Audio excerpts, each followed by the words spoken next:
What's going on, guys? It's the Draft Nerd, and today we're going to be reacting to Bleacher Report's post-regular season mock draft. So without further ado, let's get into it. Alright, so coming in at number 1, we got the Tennessee Titans taking Shedeur Sanders, the quarterback out of Colorado. And a lot of people have them going quarterback here. In my last mock draft, I did have them still taking Travis Hunter, and not a lot of people like that, but I do think the more realistic scenario is for them to go quarterback. I just don't think that they're going to be going Shedeur Sanders here. I think they're more likely to take a guy like Cam Ward, who has a bit of a bigger ceiling than Shedeur Sanders, but also might have a lower floor. But maybe since they took a guy like Will Levis, who was also a high ceiling type of prospect, and seeing how he turned out, maybe they opt to go for the more safer pick in a Shedeur Sanders. I could see that happening as well, but I just like Cam Ward a little bit more. I think he could end up being a top 10 quarterback as opposed to Shedeur Sanders. I see being more of a middle of the pack quarterback in the league. Moving on to number 2, we got the Cleveland Browns going Cam Ward. Like I said, he's a higher upside quarterback. The Browns can bring Deshaun Watson in, at least to start. They can't get rid of him because he's getting paid so much money, but they can draft a quarterback to play ahead of him.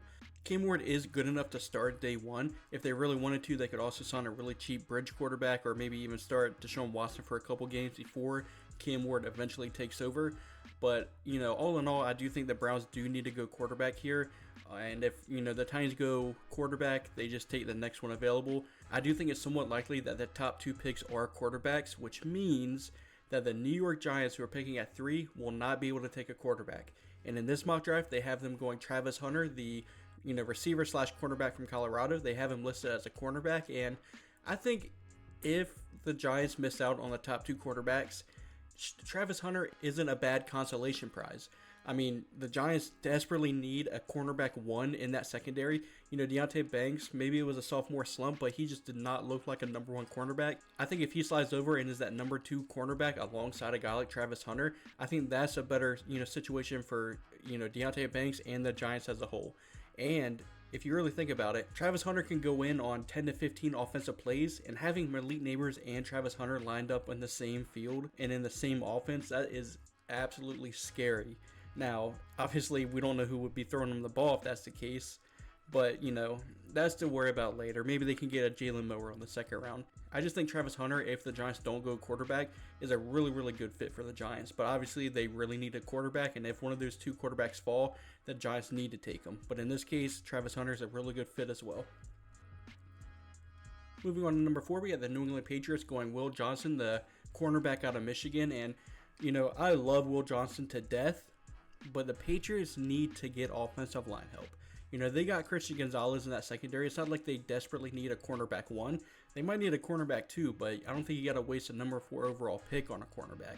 I really think you need to go with a guy like Will Campbell or even a Kelvin Banks Jr. at this pick. You got your quarterback in Drake May. He's going to be an eventual superstar in my opinion, but you need to fix that offensive line for him to be able to operate at his highest level. So I do think this needs to be offensive line, and I don't know if there's trades in this mock draft, but you could also trade down a few spots, get some more draft capital, and then take an offensive lineman if you don't think one's worth taking with the number 4 overall pick. Moving on to number 5, we got the Jacksonville Jaguars going the defensive tackle out of Michigan and Mason Graham. And Mason Graham is one of the top 3 best players in this draft. Will Johnson, Travis Hunter, and Mason Graham. Those are the top 3 guys, if you don't consider, quarterback value. And so the Jaguars here at 5, I usually like going Will Johnson for him. Obviously, the Patriots want him. They desperately need a cornerback, but the top 2 are taken. It's not worth taking another one here at 5. So I don't think Mason Graham's a bad pick here. They need help on that defensive line to create pass rush. Josh Allen can't be the only guy that creates sacks. So having Josh Allen, Trayvon Walker, and then Mason Graham in the middle, that's a really good defensive line. So I'm not mad at that pick at all. Moving on to number 6, we have the Las Vegas Raiders going McMillan, the receiver out of Arizona, and I like this pick a lot. I made this pick in my mock draft as well. If the Raiders can't get a quarterback, I think that they really do need a wide receiver 1. They got Brock Bowers, who's a really good receiving option at the tight end position. Jacoby Myers is definitely a number 2 receiver. If they get that big X receiver, that can open up a lot for Brock Bowers in the middle of the field. So I really like that pick. I think if a quarterback doesn't fall to them and McMillan's on the board, I think they take him, 10 times out of 10. On to number 7, we got the Jets taking Abdul Carter, the edge rusher out of Penn State. And, I like this pick, but I could see the complaint that, the Jets have, a decent amount of edge rushers in Jermaine Johnson, Will McDonald that they drafted a few years ago, Hassan Reddick's still on the team. They have a good array of pass rushers, but, the Jets are probably going to be in a rebuild. I wouldn't mind them taking best player available, and in this case, I do think Abdul Carter is the best player available, so I'm not mad at that pick. I could just see why they wouldn't necessarily need an edge rusher, because they do got some good bodies in that pass rushing room. Number 8, we got the Carolina Panthers going Malachi Starks out of Georgia, and I do think the Panthers need to go defense here. They spent a lot of assets last offseason to, revamp that offense for Bryce Young, and by doing that, they took a hit on defense. They have almost a non-existent pass rush. Their secondary is not great aside from J.C. Horn. Malachi Starks is probably the best defender on the board, but do you really want to take a safety here when you really need a pass rusher? I know Abdul Carter, Mason Graham are off the board, but you could take a James Pierce Jr., Nick Scoreton, a Michael Williams, Jalen Walker. Drafting a safety in the top 10 of the draft is usually reserved for teams that can afford to take a luxury pick, and safety is really all they need. The Panthers need a lot on defense, and I think pass rushers are more, a bigger need in my opinion.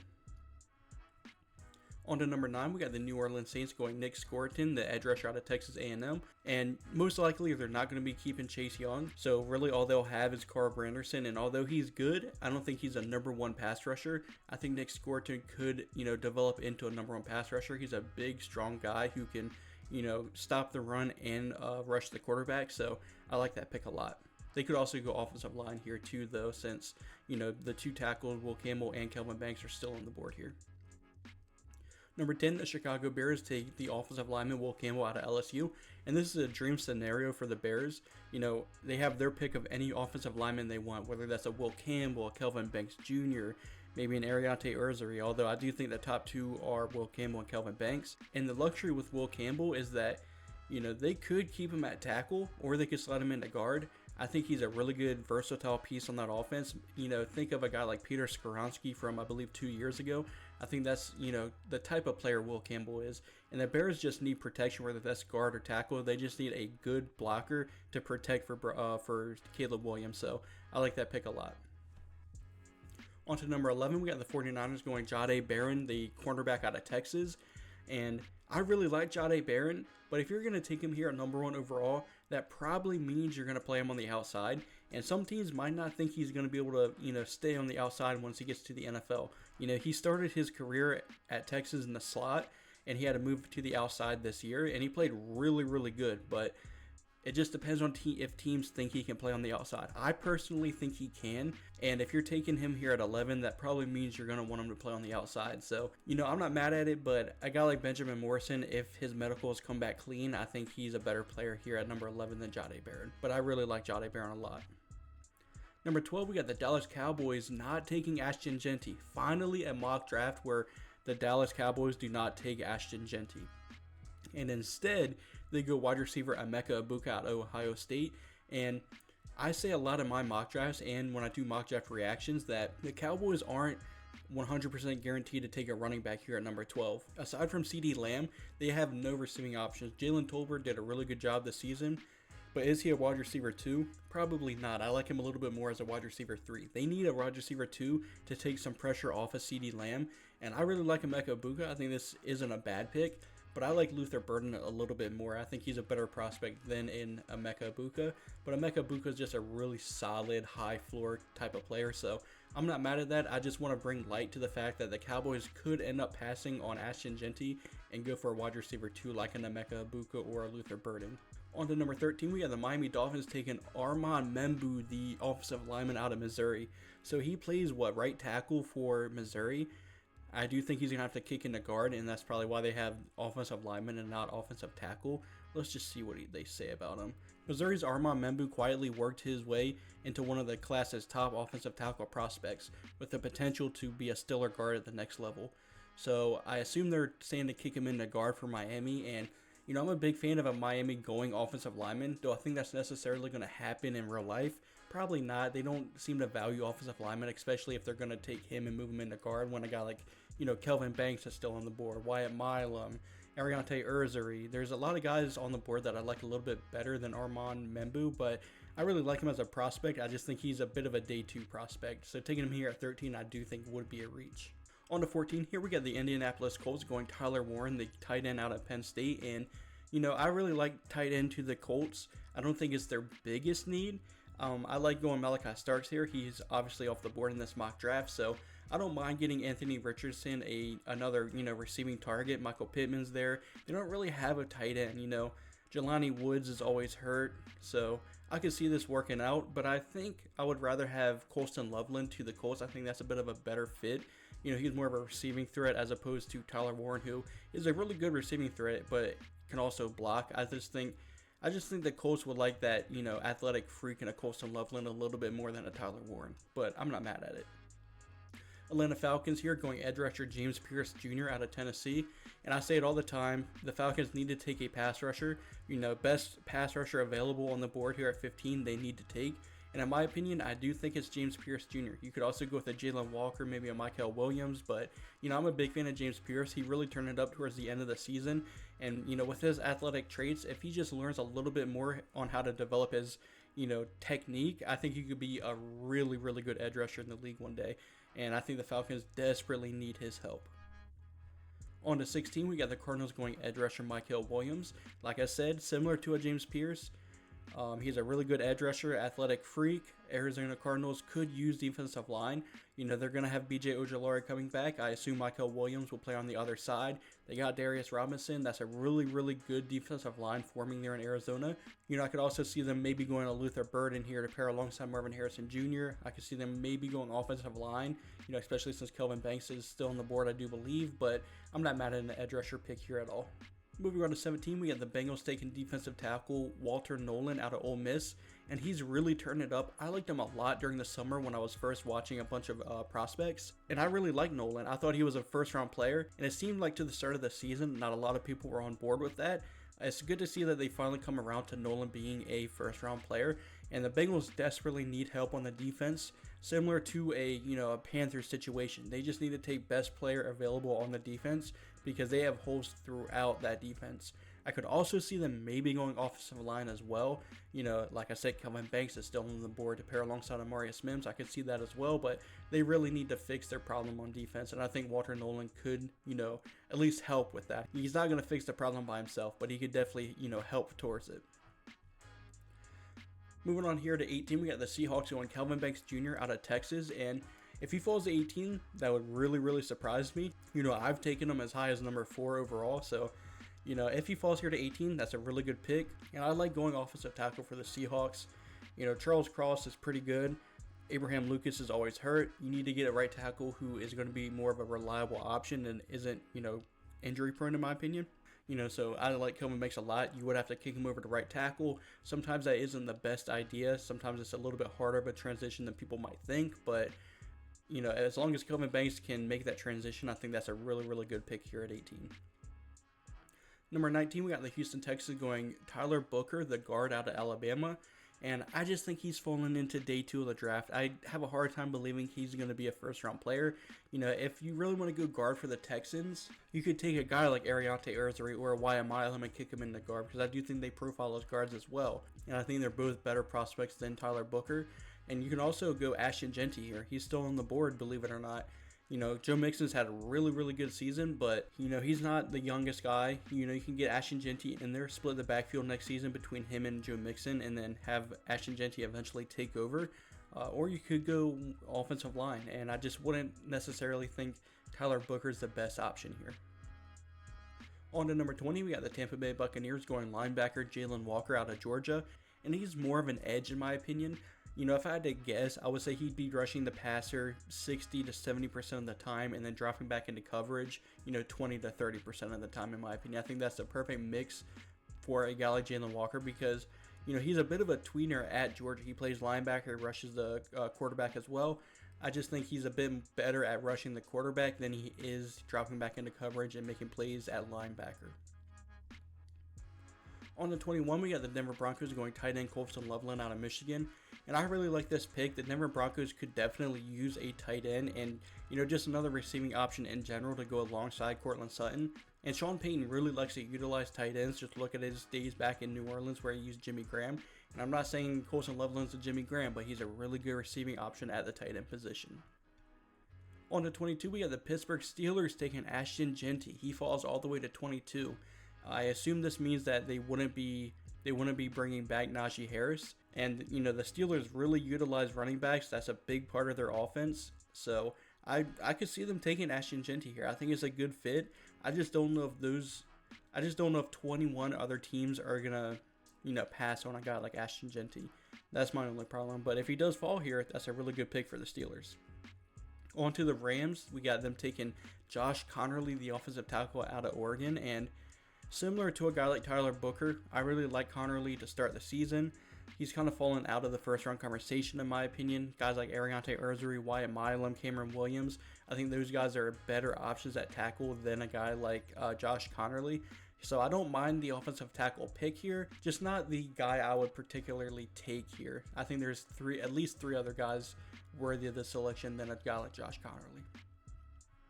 24 here, we got the Packers taking Benjamin Morrison, the cornerback out of Notre Dame. And I've said this time and time again, Jair Alexander is always injured, it seems. They need to get a cornerback in there that can be a cornerback one for him. And I think Benjamin Morrison can do that. But similar to Jair Alexander, he's a bit injury prone, it seems. He's got a bad hip injury.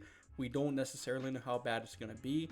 But if somehow we get Jair Alexander and Benjamin Morrison to both play and have a healthy season, I think that's one of the best cornerback duos in the league. So I like that pick a lot. On the 25, we got the Chargers going Trey Harris out of Ole Miss. Now, I might be one of the biggest Trey Harris fanboys on YouTube. I really like Trey Harris, but I don't even think that Trey Harris is a first-round caliber receiver, especially when a guy like Luther Burden's still on the board. I'd like the Chargers taking him wide receiver here. I think Luther Burden would fit in really nicely with Quentin Johnson and Ladd McConkey.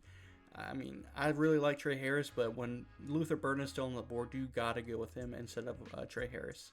But, I mean, Trey Harris is my guy, though. I like him a lot. On to 26 here, we got the Commanders going Luther Burden. So, I mean, I guess if Luther Burden is here, then sure, take him, pair him alongside Terry McLaurin. But I also think that the Commanders have bigger needs than a wide receiver too. I mean, their offensive line is kind of just thrown together. They don't really have much talent. They've played pretty decent, but on paper, it's not a good offensive line. And the same with the defensive line. They don't really have any talent, especially out on the edge.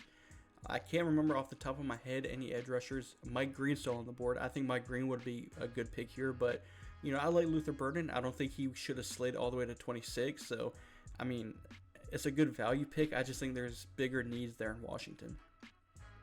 27, we got the Ravens going Armarian Hampton, the running back out of North Carolina. And, I mean, they've seen what they can do with Derrick Henry in that offense. But the problem with Derrick Henry is he's basically at the end of his career. I know he's not playing like it, but, with his age, he's not going to be able to be productive for much longer.